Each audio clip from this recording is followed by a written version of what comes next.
Salut tout le monde, bienvenue à un nouvel épisode de Sur ce, bonne soirée. Aujourd'hui, on vous fait un petit crossover de sport de combat avec le dernier pay-per-view de la WWE, SummerSlam, et on vous parle des dernières cartes de la UFC.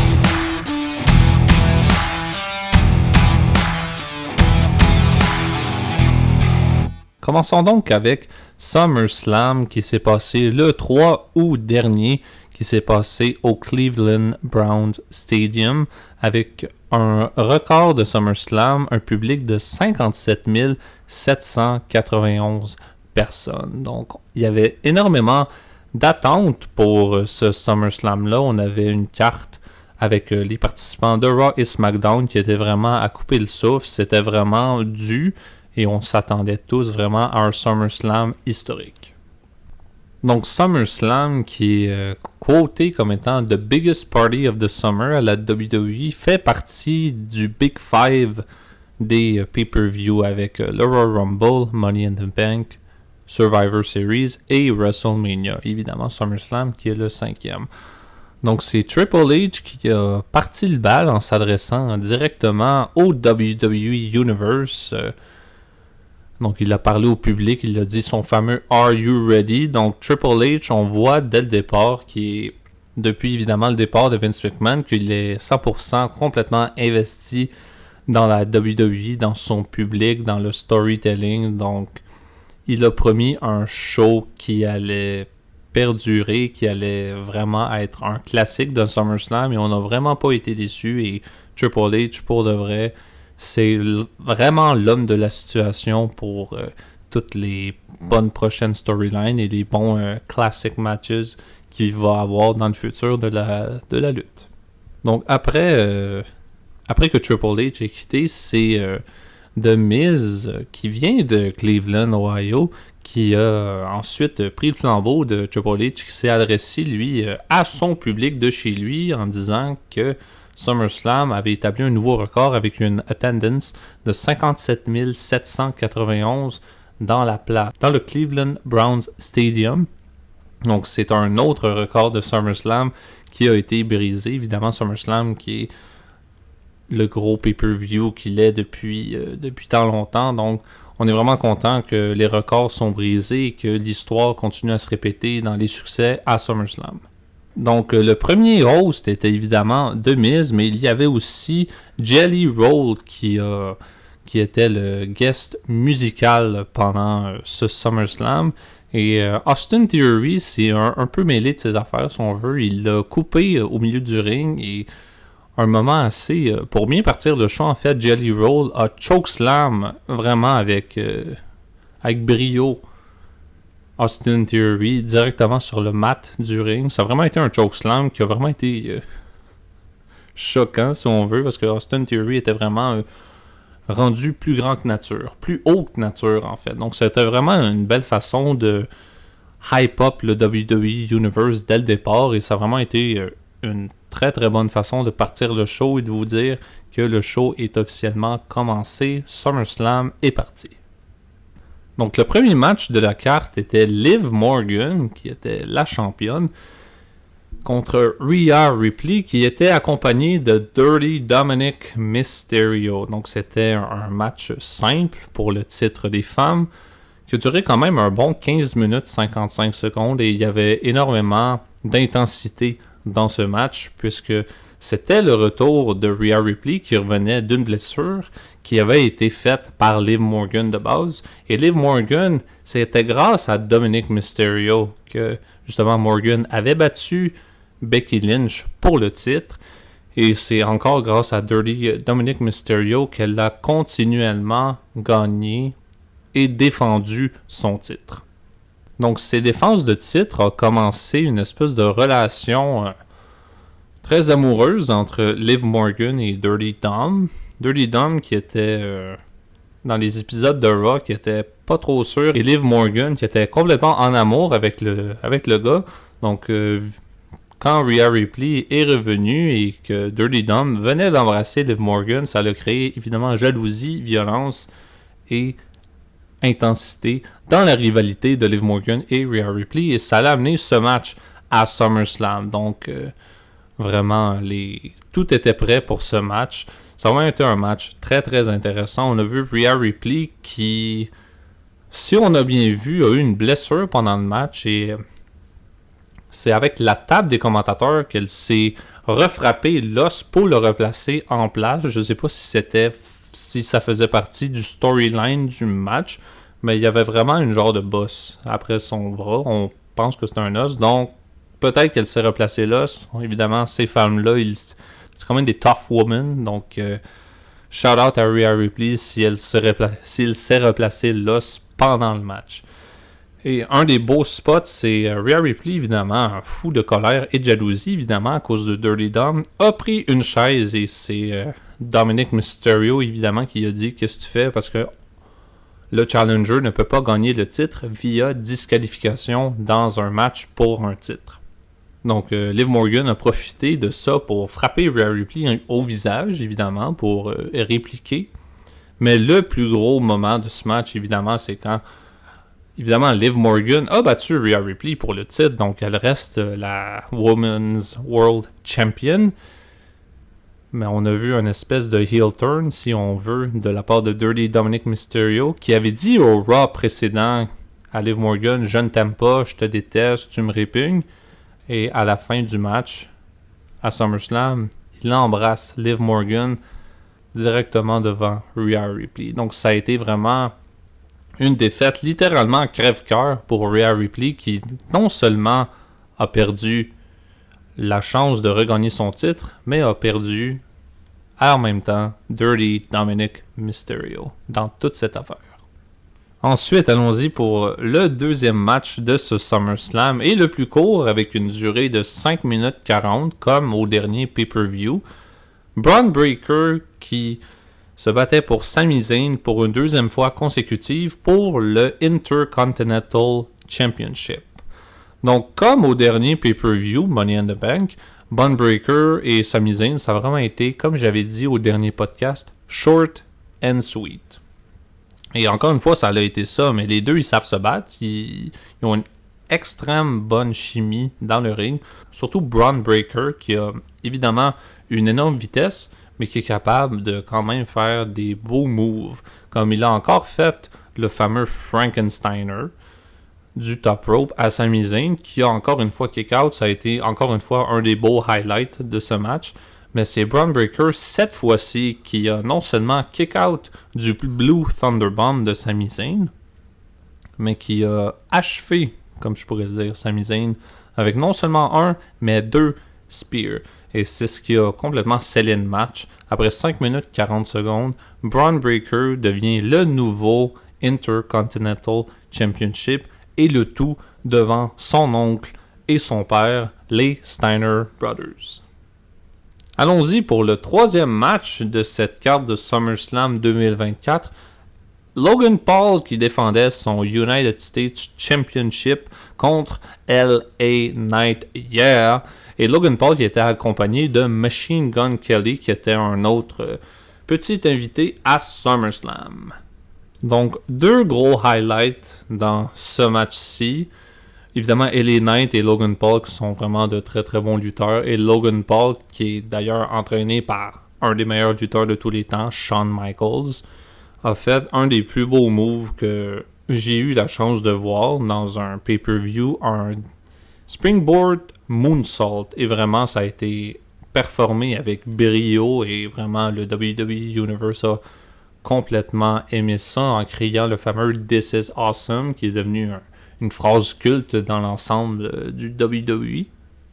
Et le deuxième highlight, c'était lorsque LA Knight a performé un neck breaker sur la table des commentateurs, mais la table n'a pas cassé. Et ça peut amener certaines blessures, parce que Logan Paul, ça n'a pas dû faire du bien, là, atterrir sur la table de cette façon-là. Un neckbreaker qui peut être un move, oui, très bien performé, mais qui peut être très dangereux, parce que il peut avoir énormément de blessures reliées à ce move-là. Et aussi un autre move que LA Knight a performé de la troisième corde, c'est un superplex et on a vu que Logan Paul a vraiment atterri sur son cou d'une très mauvaise façon, donc ça l'aurait peut-être amener une blessure, mais on n'est pas totalement sûr. Mais encore une fois, un beau move, mais comme on le sait, ce genre de performance-là peut amener blessure et des fois, ça peut finir des carrières dans le pire des cas. Et le match s'est terminé avec le fameux BFT de LA Knight qui a battu Logan Paul et qui devient le nouveau United States Champion. Et ça, j'étais vraiment content de savoir de voir ça parce que LA Knight est un gars quand même qui a une grosse notoriété au sein de la lutte. C'est un gars qui a mis énormément de temps et d'efforts dans la WWE. Je veux dire, c'est un fan favorite. LA Knight qui est aimé de tous et de toutes. Il y avait énormément de prédictions, évidemment, que LA Knight allait gagner le titre et je pense que 100% des gens qui sont fans de LA Knight le voyaient comme nouveau United States Champion. Donc, félicitations LA Knight, très très bien mérité. Pour le 4e match de cette carte de SummerSlam, le 2e match des femmes, c'est Bayley qui défendait son titre de Women's Championship contre Nia Jax. Nia Jax, évidemment, qui est plus grosse que nature et qui était d'ailleurs la Queen of the Ring. Donc, c'était un match qui avait énormément de potentiel. Donc, Nia Jax, qui était, comme j'ai dit, la Queen of the Ring, c'est ce qui lui a permis de se battre contre Bayley pour le titre. Et ça a été un match d'une douzaine de minutes qui a vraiment un gros highlight. C'est quand Bayley a réussi à prendre Nia Jax dans une position de powerbomb. Nia Jax qui est quand même pas légère. Et Bayley a réussi vraiment d'une belle façon à performer ce powerbomb-là. Ça a été un near fall. Et vraiment, ça a été le plus beau moment de ce match. C'est peut-être le match qui a le moins épaté. Peut-être le match qui a été moins à l'attention du WWE Universe. Mais quand même, Nia Jax et Bayley qui sont quand même d'un certain niveau des vétérans dans la WWE, mais c'est Nia Jax qui a réussi à battre Bayley et qui devient encore une fois Women's Champion. Donc bravo Nia Jax, non seulement Queen of the Ring, mais la championne des femmes. Ensuite, pour un des matchs les plus attendus de SummerSlam, c'était Drew McIntyre contre CM Punk qui faisait son retour dans un singles match et c'était Seth freaking Rollins qui était le special guest referee. À Money in the Bank, on se souvient que c'était Seth Rollins contre Damien Priest pour le World Heavyweight Championship. Et c'est Drew McIntyre qui a cash in son Money in the Bank contract. Et CM Punk, encore une fois, le screw. En fait, a tourné les tables sur Drew McIntyre en le battant, on peut dire presque à mort. Il l'a quand même étranglé avec un fil de caméra de télévision. Et c'est Damien Priest qui avait qui avait pin en fait Drew McIntyre pour retenir son titre. Donc ça l'a mis la table non seulement pour enfin un match entre Drew McIntyre et CM Punk qui ont une rivalité qui dure depuis WrestleMania 40 et même avant ça. Mais surtout, ça l'a mis la table à Seth Rollins qui non seulement on lui a coûté la chance de regagner son World Heavyweight Championship, mais ça va peut-être lui permettre d'être un atout important pour le match, puisqu'il s'est annoncé Special Guest Referee pour ce match. Donc, on a vu que Seth Rollins avait une caméra lors du match, lorsqu'il était le Special Referee. Donc, on a pu voir ensuite sur les réseaux sociaux le résultat, et ça a quand même donné un résultat assez épatant, vraiment un POV view de Seth Rollins qui fait le ref. Donc, ça a été quand même un aspect assez cool. Évidemment, le plus gros storyline de ce match-là était le bracelet de CM Punk sur lequel on peut lire le nom de sa femme AJ Lee et le nom de son chien.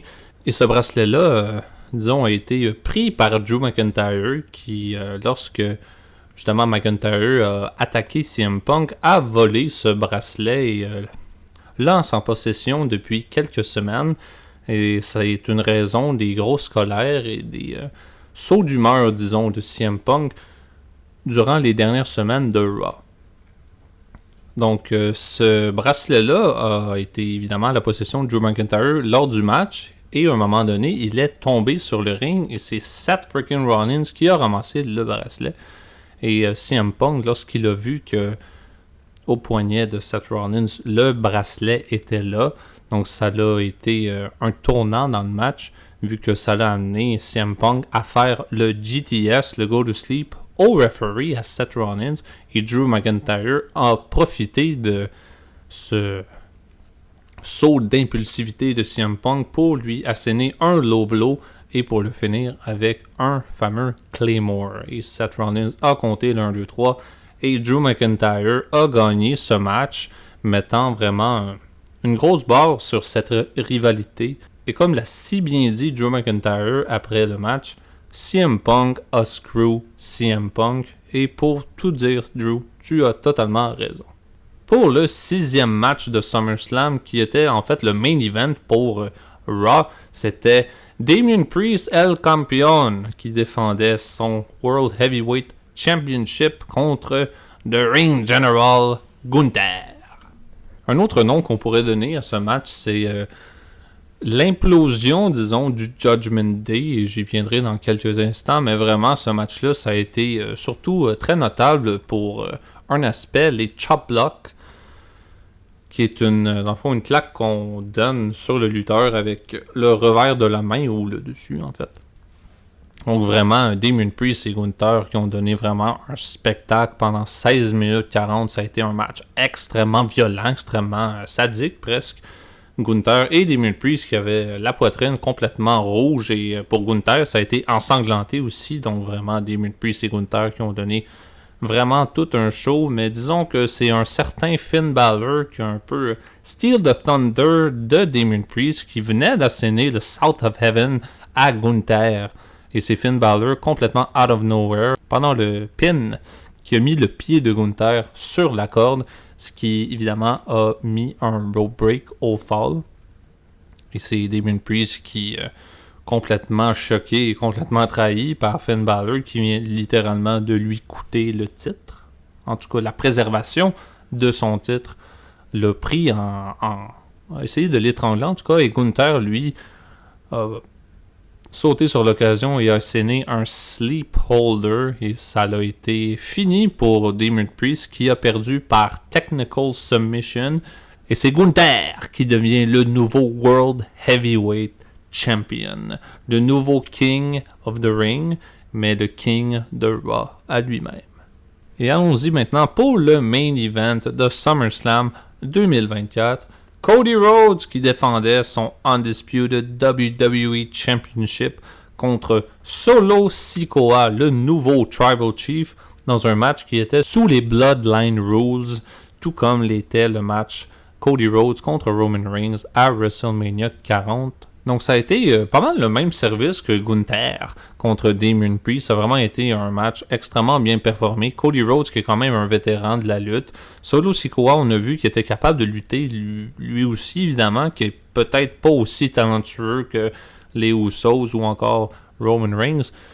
Mais ça a été un match extrêmement bien disputé. Évidemment, il fallait que les Goons de la Bloodline, comme j'aime les appeler, interviennent. Donc Jacob Fatu, Tama Tonga et Tonga Loa sont venus s'interposer. Et ça l'a amené, tout comme à WrestleMania 40, certaines visites surprises, dont celle de Randy Orton et Kevin Owens, les deux alliés, si on veut, de Cody Rhodes, qui ont un peu fait brasse camarade avec les Goons du Bloodline. Et on a vu d'ailleurs un super beau splash de Jacob Fatu sur Cody Rhodes. Donc ça a vraiment été un des plus beaux spots de la carte et du main event évidemment. Mais on a vu que Jacob Fatu, je ne crois pas qu'il scellait, disons, sa douleur. Puisque Triple H a dit après le pay-per-view que Jacob Fatu pourrait être blessé. On espère que c'est pas trop grave. Donc sûrement pendant ce splash-là, Fatu s'est blessé, malgré que c'était vraiment un très très beau spot. Et on sentait après ce coup-là que c'était la fin pour Cody Rhodes, mais il s'en sauve quand même avec un super kick directement sur la mâchoire de Solo Sikoa. Et c'est à ce moment-là que un des plus gros pop, un des plus gros moments pendant des 10, 15, peut-être 20 dernières années de la WWE, c'est le retour de Roman Reigns qui refait son apparition depuis WrestleMania 40. Le Head of the Table revient prendre sa revanche. Donc, ça a vraiment été un méga beau moment, non seulement pour SummerSlam, mais pour la carrière de Roman Reigns qui, avant qu'il devienne le fameux Tribal Chief, Roman Reigns était détesté par le WWE Universe. C'était un gars qui était totalement hué tout le temps, même si en ce temps-là c'était Vince McMahon qui était, disons, le chef des storylines. Roman Reigns a été un lutteur qui était mal scripté, qui était mal écrit, qui était mal géré. On lui a donné plein d'opportunités de championnat, dont le fameux match contre Triple H à WrestleMania 32. C'était son premier main event à WrestleMania. En tout cas, où est-ce qu'il a gagné, puisqu'à WrestleMania 31, Seth Rollins a, disons, cash-in, un moment historique en soi. Mais Roman Reigns a vraiment été un lutteur qui en a bavé et plusieurs fois champion, Universal Champion. Il a déjà été United States Champion aussi. Donc, dès sa sortie du Shield, causé évidemment par Seth Rollins, Roman Reigns est vraiment devenu, on le connaît, The Big Dog du Roman Empire. Ça a vraiment été une route extrêmement difficile puisque, comme je l'ai dit tantôt, c'était un gars qui n'était pas aimé, qui était constamment hué. De voir Roman Reigns revenir à SummerSlam et d'avoir ce pop-là, toutes ces cheers-là du WWE Universe, ça montre non seulement que Vince McMahon faisait une mauvaise job avec lui, mais que Triple H, il sait ce qu'il fait, il sait comment gérer Roman Reigns, et Roman Reigns vraiment a pris non seulement de la maturité dans sa façon de lutter, mais dans ses promos, parce que longtemps, Roman Reigns n'a pas été un roi du micro, et John Cena l'a déjà quote pendant une promo à quel point il était pas bon, mais Roman Reigns est devenu vraiment un king du ring, si je peux le dire ça, un king de la promo, un king de la business, vraiment. Certains disent que Roman Reigns est devenu un des plus grands de tous les temps. On pourrait le dire dans quelques années. Est-ce que Roman Reigns vraiment et le Bloodline, ça a été l'histoire d'une décennie, ou peut-être que dans 20 ans, on va se dire Roman Reigns, vraiment, c'était le GOAT. Et vraiment, son retour, ça a été vraiment défini comme étant que Roman Reigns est vraiment un des GOAT de cette business-là. Donc, il s'est amené au ring et il a chargé son Superman Punch qu'il a asséné directement à Solo Sikoa. Et évidemment, le Ouah! Et Roman Reigns spear Solo Sikoa. Et Cody Rhodes, évidemment, lui, totalement choqué. Il est resté dans le coin du ring et il se disait, est-ce que c'est mon tour? Parce que je t'ai volé le titre. C'est moi qui t'ai battu à WrestleMania, Roman. Et maintenant, Roman Reigns a, disons, hoché la tête, a quitté le ring et a regardé Cody Rhodes battre le fake Tribal Chief.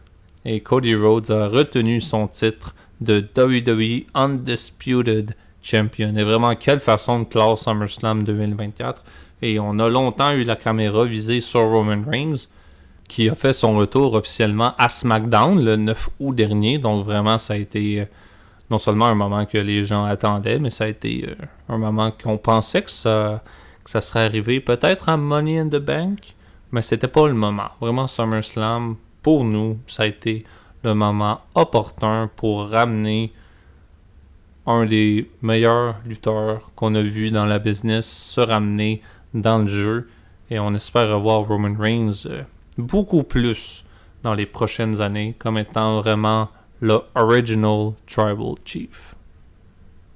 Allons-y maintenant des cartes de la UFC depuis le 22 juin 2024. Alors commençons tout d'abord avec la carte du Fight Night entre Whittaker et Aliskerov. Faut se rappeler tout d'abord que ce Fight Night-là aurait dû être entre Whittaker et Khamzat Chimaev, mais Chimaev était tombé malade, donc c'est Aliskerov qui avait pris le combat à quelques semaines d'avis. Passons directement à la carte principale et au tout premier combat de cette carte principale entre Johnny Walker et Volkan Ozdemir dans les poids mi-lourds. Et ça a été un combat extrêmement facile et rapide pour Volkan Ozdemir qui, encore une fois, réussit à remporter un match où, disons, les odds n'étaient pas de son côté au début, mais a bien renversé la vapeur et a réussi à 2 minutes 28 du premier round à KO Johnny Walker, qui malheureusement pour Johnny Walker, ça fait plusieurs performances consécutives où les résultats ne sont pas là et pourtant arrive toujours avec une grande confiance, un peu même narquois avec son air envers ses adversaires, mais à chaque fois se fait, disons, passer le KO, et ça fait plusieurs KO aussi, si on se rappelle, avait été passé KO par Jamal Hill d'une façon très violente lors d'un Fight Night quelques années auparavant. Et encore une fois, cette fois-ci, face à Ozdemir, c'est un KO extrêmement violent pour Johnny Walker. Donc, il faudrait voir vraiment avec son entourage et tout ce qu'il fera dans les prochains mois. Parce qu'on sait très bien du côté de la UFC, une fois que ton menton ne tient plus les coups, ta carrière est quand même terminée. Comme deuxième combat de cette carte principale, on avait l'invaincu Sharabuddin Magomedov qui affrontait Antonio Trocoli. Et faut le rappeler, là aussi pour ce combat, il y a eu plusieurs combats d'annulés avant. Donc tout d'abord, Magomedov devait affronter Gelton Santos et ensuite Ior Potieria, mais les deux combats ont dû être annulés et Trocoli a pris le combat vraiment dernière minute et c'est quand même réussi à se rendre au troisième round, mais Magomedov, on le sait très bien, très fort avec ses pieds et ses manœuvres, et réussi à remporter par KO donc au troisième round contre Trocoli. Faut quand même donner une belle mention à Trocoli qui a quand même pris le combat vraiment short notice comme on dit, et puis savait dans quoi il s'embarquait vraiment avec Magomedov qui était invaincu et qui restera invaincu d'ailleurs à 13-0 grâce à cette victoire, mais quand même une belle mention à Trocoli qui a pris ce gros risque qui n'a pas payé malheureusement cette fois-ci. Comme troisième combat de cette carte, on avait le retour de Kelvin Gastelum qui affrontait Daniel Rodriguez. Ça a été un combat relativement en faveur tout du long de Kelvin Gastelum qui a remporté par décision la victoire. Le co-main event de cette carte, Whittaker-Aliskerov, était Sergei Pavlovich qui affrontait Alexander Volkov dans les poids lourds. Et ça a été un combat, disons, surprise, puisque Alexander Volkov a remporté le combat par décision et a vraiment dominé le combat de A à Z, du premier round jusqu'au troisième, et a vraiment fait mal et à la fiche de Pavlovich, et à la confiance, et au moral. Pavlovich, qui, on se le rappelle, revient d'une défaite par KO au premier round, face à Thomas Spinall pour la ceinture intérimaire des poids lourds. Donc 2 défaites consécutives de Pavlovich et une défaite extrêmement rapide face à Aspinall et une défaite extrêmement dure à avaler, celle-ci par décision. Il s'est fait vraiment dominer tout le long du combat face à Volkov. Pour le main event de la carte Whittaker-Aliskerov, c'est bien sûr Robert Whittaker qui affronterait Ikram Aliskerov. Aliskerov qui est un dangereux jeune qui était à 15 victoires et 1 défaite seulement. Et on sait que Robert Whittaker revenait d'une défaite lors de son dernier combat. Et pour plusieurs, Whittaker était le négligé dans le combat. Aliskerov qui était un très grand favori dû à sa jeunesse et à sa fiche. Et on a eu toute une surprise puisque c'est Robert Whittaker au premier round à 1 minute 49 qui a complètement KO Aliskerov. Et ça a vraiment été une performance à la Robert Whittaker qu'on connaît. Une grosse performance au niveau de la boxe, des coups très bien placés. Et vraiment, l'instinct du tueur, quand il a senti qu'Aliskerov était vraiment en danger et a vraiment repris sa place au sein des meilleurs poids moyens de la division. Passons maintenant au UFC 303 qui, je vous le rappelle, à la base était censé être la carte où on allait voir le retour de Conor McGregor qui allait affronter Michael Chandler. Mais malheureusement, McGregor, comme on le sait tous, s'est fracturé un orteil. Donc, n'a pu faire partie de la carte. Et Michael Chandler a préféré ne pas se battre et attendre Conor McGregor. Donc, le main event et cette carte de UFC 303 allait mettre en vedette Alex Pereira face à Jiri Prochazka 2. Commençons donc avec la carte préliminaire et c'est assez simple pour cette carte. Tous les gagnants ont gagné par décision. Donc Vinicius Oliveira face à Ricky Simon. C'est Vinicius Oliveira qui a remporté par décision. Carlos Hernandez et Rei Tsuroya. C'est Rei Tsuroya qui a remporté cette victoire. Et de fait même, reste invaincu avec 10 victoires, aucune défaite en MMA. Par la suite, pour les poids lourds, on avait l'expérimenté Andrei Arlovski qui affronterait Martin Buday. Et Buday a remporté ce combat par décision aussi. Et le dernier combat pour cette carte pré-préliminaire par décision, Gillian Robertson qui remporte face à Mitchell Waterson, qui a d'ailleurs par la suite annoncé sa retraite puisqu'elle était sur une série de défaites. Et que, honnêtement, dans ses derniers combats, elle a eu extrêmement de difficultés à compétitionner avec ses adversaires.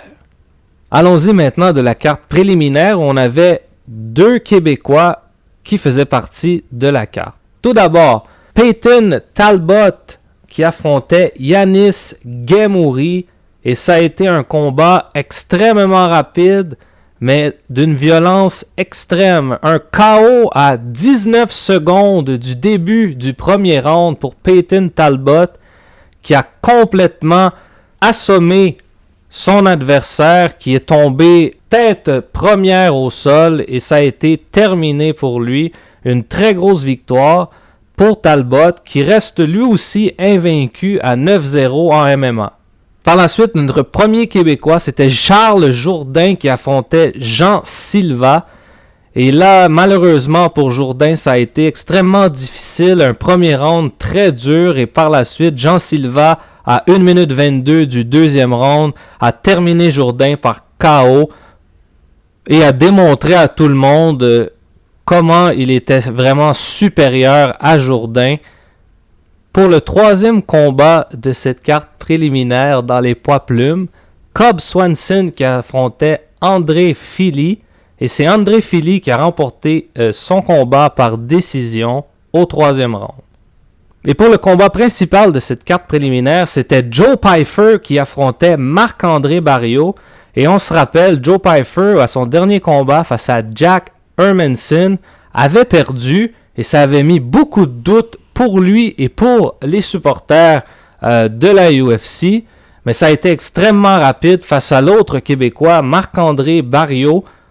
Une victoire par KO à 1 minute 25 du premier round. Et vraiment, autant pour Marc-André Barriault que pour Charles Jourdain, ça a été des défaites extrêmement dures à avaler. Et 2 KO en plus. Donc c'est extrêmement mauvais et pour eux et pour peut-être leur avenir dans la compagnie. Du côté de Joe Pyfer, cependant, c'est extrêmement revigorant pour lui et très bon pour sa confiance d'avoir réussi, après une défaite, disons, très dure à avaler face à Hermanson, d'arriver et de KO son adversaire au premier round très rapidement. Passons maintenant à la main card de ce UFC 303 avec le premier match de cette carte entre Ian Machado Gary et Michael Venom Page. Et ça a été un combat sensiblement à l'avantage de Ian Gary qui a remporté le combat par décision face à Venom Page. Ça n'a pas été un combat extrêmement intéressant. Les deux avaient l'air vraiment à se respecter mutuellement côté force et frappe. Et donc, ça n'a pas vraiment amené à des trucs spectaculaires comme on est supposé avoir quand c'est Michael Venom Page qui est dans l'octogone. Ça a permis quand même à Ian Garry ici de battre un adversaire extrêmement dangereux et puissant et de rester invaincu à 15-0. Donc, il y a des grandes choses qui vont s'avancer pour Ian Garry dans sa division des poids mi-moyens. Du côté des poids coqs féminins maintenant, il y avait Mayra Bueno Silva qui affrontait Macy Chiasson. Et ça a été une victoire surprise au deuxième round par Macy Chiasson par KO sur Mayra Bueno Silva qui, il faut le rappeler, avait perdu son match pour la ceinture face à Pennington lors du UFC 297 le 20 janvier par décision. Donc, c'est 2 défaites consécutives pour Bueno Silva, ce qui est vraiment dommage dans une division où il n'y a pas beaucoup de challenge, si on peut le dire. Donc, Macy Chiasson, avec cette grosse victoire par KO, vient peut-être de mettre son nom dans le portrait de la ceinture.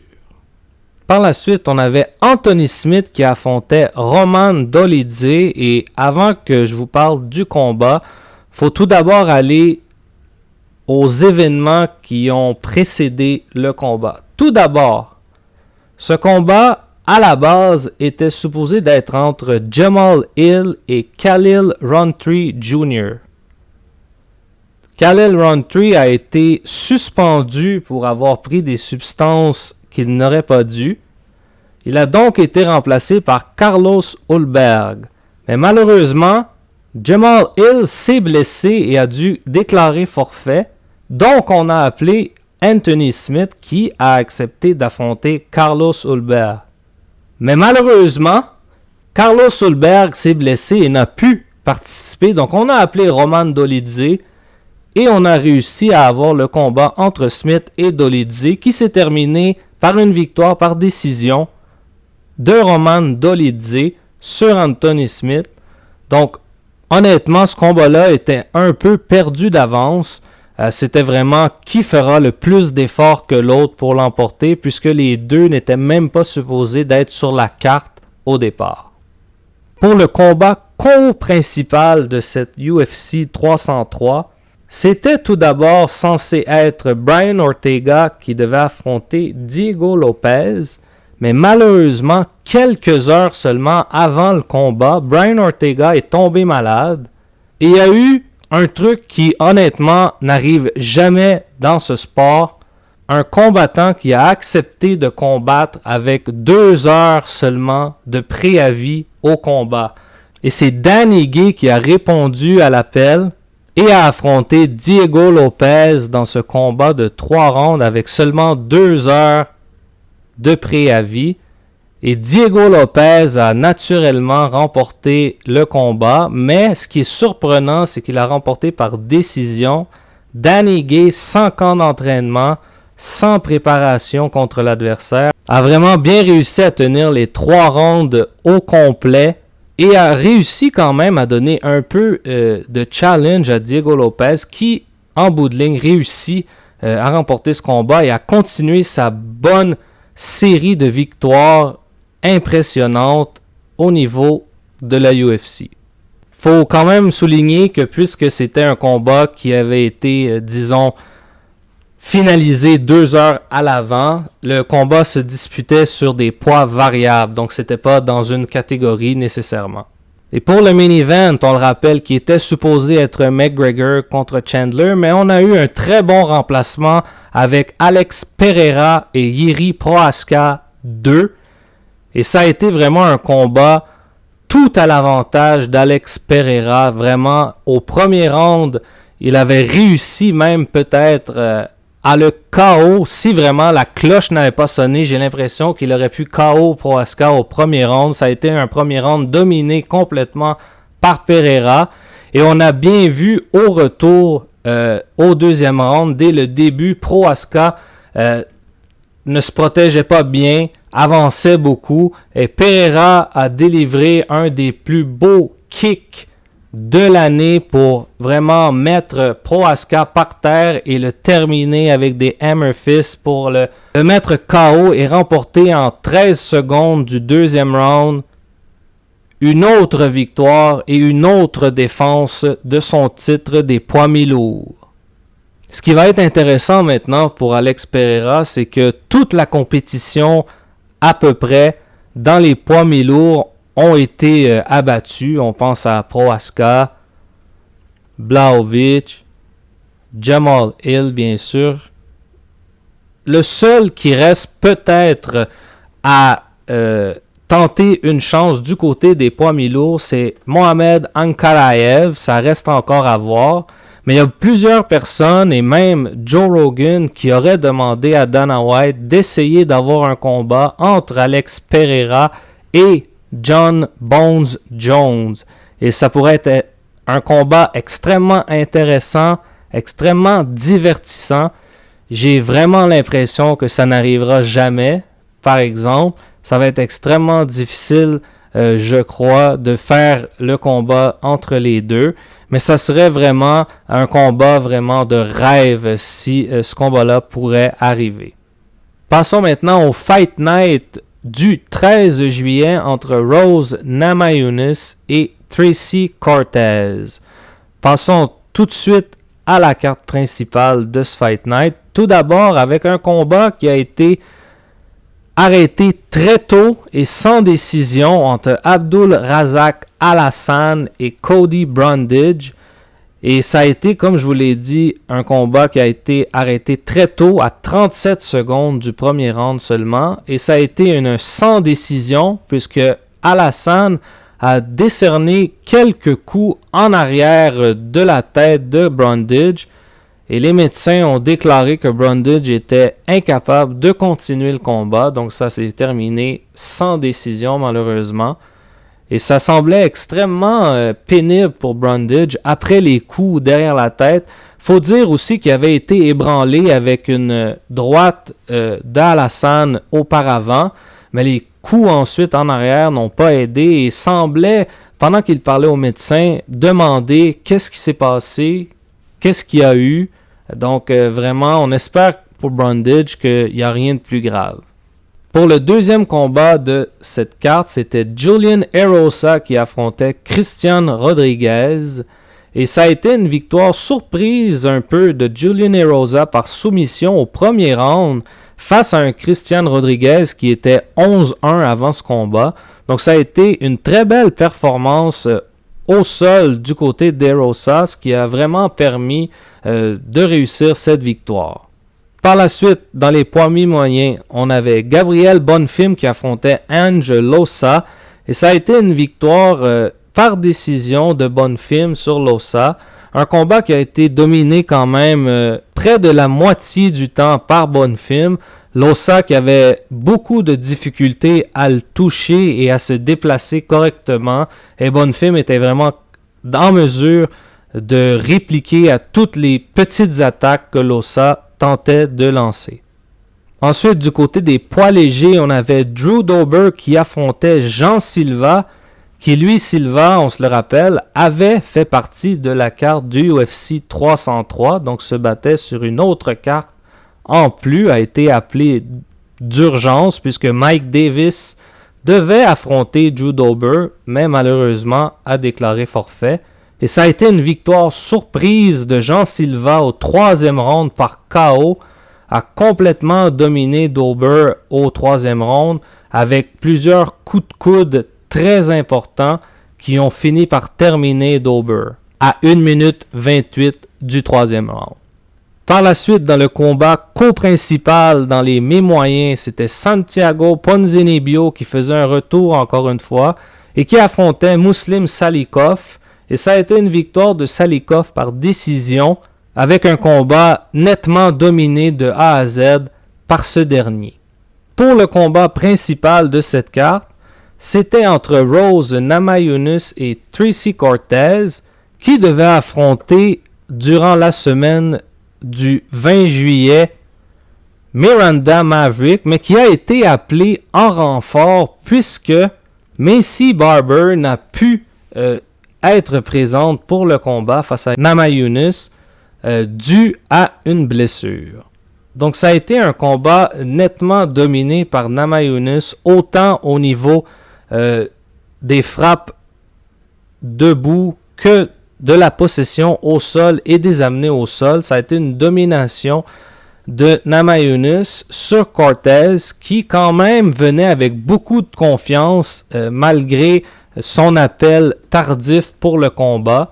Et Namajunas qui a encore une fois continué à prouver qu'elle était une des meilleures femmes dans la compagnie avec cette victoire. Et ça la place en très bonne position du côté des poids mouches pour une chance à la ceinture prochainement. Allons-y maintenant du Fight Night de Lemos contre Jandiroba. Quelques combats intéressants sur cette carte. Tout d'abord, Mohamed Ousmane, le frère de Kamaru, ouvrait les prelims face à Thomas Peterson. Un combat qui a été dominé par Peterson complètement et pas nécessairement parce qu'il est meilleur, mais plutôt parce que Ousmane était surtout sur la défensive. Il attaquait très rarement Peterson et chaque fois qu'il envoyait un coup, Peterson y allait d'une contre-attaque. Une belle victoire pour Thomas Peterson qui continue de progresser, tandis que pour Mohamed Ousmane, il faudra se poser plusieurs questions, à savoir comment tourner les choses en sa faveur, lui qui a maintenant 2 défaites de suite. Pour les autres combats préliminaires, on a vu Luana Carolina, Trey Ogden, Miranda Maverick gagner par décision, alors que pour la finale des prélims, Cody Gibson a passé la soumission au premier round à 3 minutes 58 sur Brian Kelleher.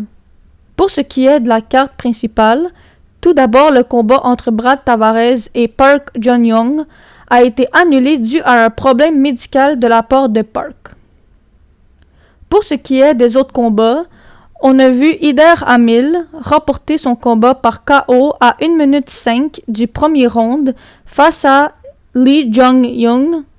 Choi Do-ho, lui aussi par KO à 3 minutes 38 du deuxième round face à Bill Algeo. Bruno Silva par KO à 2 minutes 58 du deuxième round face à Cody Durden. Kurt Olobog a quant à lui gagné par décision et Steve Garcia par KO au premier round face à Seung-woo Choi. Pour le main event maintenant entre Lemos et Jandiroba, un combat où les deux combattantes ont un style différent. Lemos avec son striking et Jandiroba avec son jeu au sol.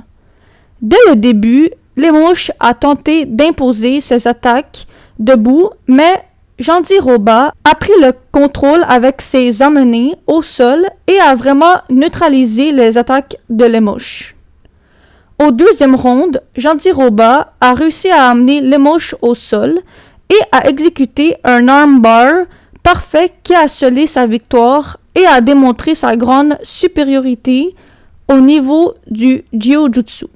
Et maintenant pour le UFC 304. Une carte très chargée avec plusieurs combats intéressants, mais surtout importants. Allons-y rapidement d'abord avec les prelims.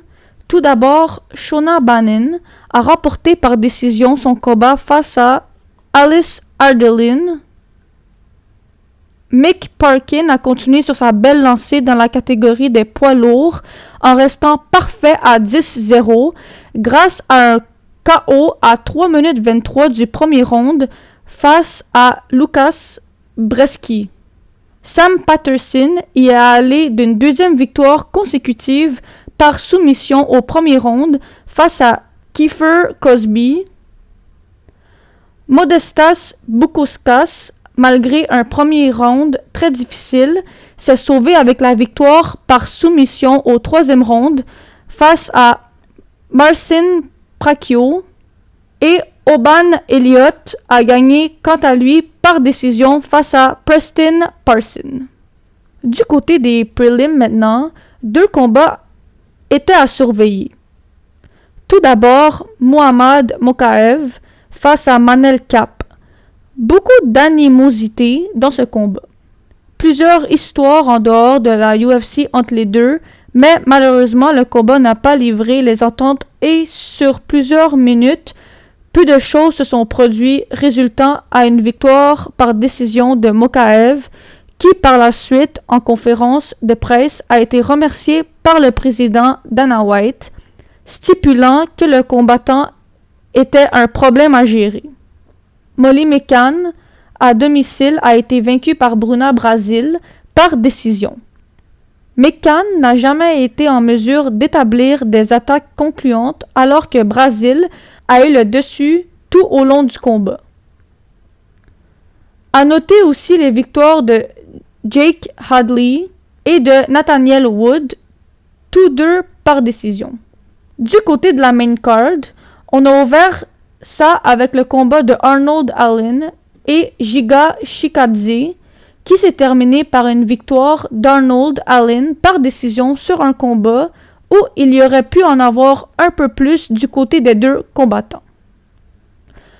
Ensuite, Robocop Gregory Rodriguez, gagné par décision face à Leroy Duncan, sur un combat où Robocop voulait démontrer qu'il avait toutes les aptitudes au combat debout et il a bien réussi à le prouver avec cette belle victoire. Un combat très attendu entre King Green et Paddy Pimblett, et encore une fois, Pimblett a réalisé l'exploit et a surpris plusieurs en gagnant au premier round par soumission en faisant même perdre connaissance à King Green. Pimblett commence à sérieusement pousser pour une chance au titre prochainement avec cet très bon résultat depuis son arrivée en UFC. Tom Aspinall défendait sa ceinture de champion intérimaire des poids lourds face à Curtis Blades. Une reprise pour Aspinall puisqu'il s'était blessé lors de leur premier combat, ce qui avait permis à Blades de remporter la victoire lors du Fight Night le 23 juillet 2022. Et Aspinall n'a fait qu'une bouchée de Blades en remportant le combat à 1 minute du premier round et de confirmer sa supériorité sur toute la division. Reste à voir qui de John Jones ou Stipe Miocic sera son prochain adversaire pour l'unification du titre de champion des poids lourds. Pour le main event, là aussi une reprise entre Leon Edwards et Belal Muhammad, puisque lors du Fight Night le 13 mars 2021, le combat s'était terminé par un sans décision à 18 secondes au deuxième round, suite à un doigt de Edwards dans l'œil de Muhammad. Cette fois, pas seulement la victoire, mais aussi le titre de champion de la division des welterweight était en jeu. Et Muhammad a dominé complètement le combat en réussissant à emprisonner Edwards dos sur la cage pour y aller de plusieurs amenés au sol, résultant à un très bon ground and pound. Malgré 3e et 4e rounds, mieux combattus, et 3 excellents coups de coude à la fin du 5e round, Edwards n'a pu défendre son titre à la maison, et après plusieurs frustrations sur la façon dont on a géré son parcours jusqu'au titre, Belal Muhammad a saisi sa chance et a remporté le titre des welterweight par décision et maintenant devra se tourner vers un prochain adversaire puisque cette division est l'une des meilleures dans la compagnie. Une défaite qui sera dure à avaler pour Edwards qui se préparera sans doute à un match revanche qui pourra conclure une trilogie entre les deux combattants dans les mois à venir. Et maintenant, pour le UFC Fight Night, Sanagan contre Nurmagomedov. Allons rapidement encore une fois avec les prelims. Cédriquez Dumas, Jay Herbert, Guram Kutateladze et Shamil Gaziev ont tous remporté leur combat par décision. Ko Fernandez a remporté son combat face à Mohamed Yahya par KO à 4 minutes 45 du premier round et Azamat Murzakanov est quant à lui resté invaincu avec une fiche de 14-0 grâce à un KO à 3 minutes 18 du deuxième round face à Alonzo Minifield. Il faut souligner aussi la victoire surprise de Sam Hughes, qui a remporté son combat par décision face à Victoria Dudakova, qui était jusqu'ici invaincue. Du côté de la carte principale, Yoel Alvarez a remporté une belle victoire par KO au troisième round face au dangereux Elvis Brunner.